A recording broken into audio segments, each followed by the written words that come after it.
Bilbil kakenu kaasisu mana sobda. Yoo yaa warkeen nageenya san badhaadha jajjabuu soomaati bonallee daadoo akkamisan naga badhaadhaayyuu hardhaa qoommi qabaabduu gartee tattiin bohaartanii irrallee yoo baratanii jedhee yaadu isa yaadee jira abdu murqoomi tanaatti na waliin turasanii jedhe maatii tokkotti waliin jiraachaa tureera maatiin tun hin namsadii mucaa xiqqoo qabanii haadha manaati abba manaa waliin jiraachaa ture jennaan duu gartee abbaa manaa hojii deemee hojii jiraachaa ture jennaan haati mana mucaa si yaamte mucaa kee gurbahii kootti mee abbeetii bilbileetee bilbila sun fuudhee bilbila hasiiti mucaan daa'ima bilbil faayinuun beekaa jennaan bilbilee haati hojjechuu jirti dhufe humma bilbila abbaa namaa kaasa bittalee jennaan ayyela agaluuti mee itti namni haasoo nam dubraa ta'e itti meera gubatta beektaa ayya agaluuti itti gubatte ta'e jennaan garama abbaa mana kaan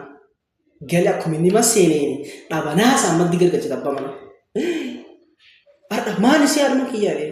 jennaan bilbili kakkee guyyaa kaneenu kaasaatti arda bilbili kisi maan kaasu bilbili guyyaa kana dhaamee yoo tillee naan bilbiloo maa yuun garee ginni banaallee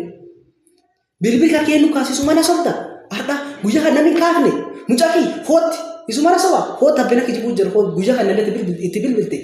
namis jala haas itti bilbilte namis jala haas eenyu maas hin jedheetteen innaan humma namni bilisuun bitta aftiin irree keessanii gaamitii naan jedhe mucaan xiqqaa aftiin irree keessanii gaamitoo kana ta'e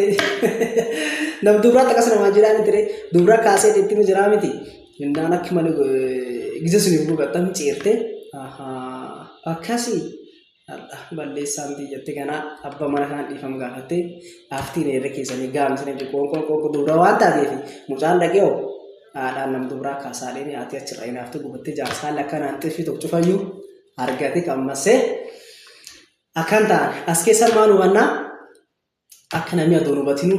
gartee yoo waliin jedhe akka nama hubachuun barbaachisu wal hubachuun barbaachisu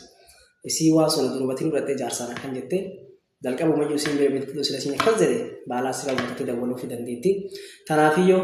waa hubannuuti waliifillee yaa hubannuuti as keessatti akka hubannaan nan barbaachisa hubannaan waan guddoo nu barsiisa ittiin lakkisaan bohaartan abdii qabaa akka sanarrallee baratan abdii qabaa waan nuyi turtaniif galatoomaa horaa bulaa deemana saniin jedha.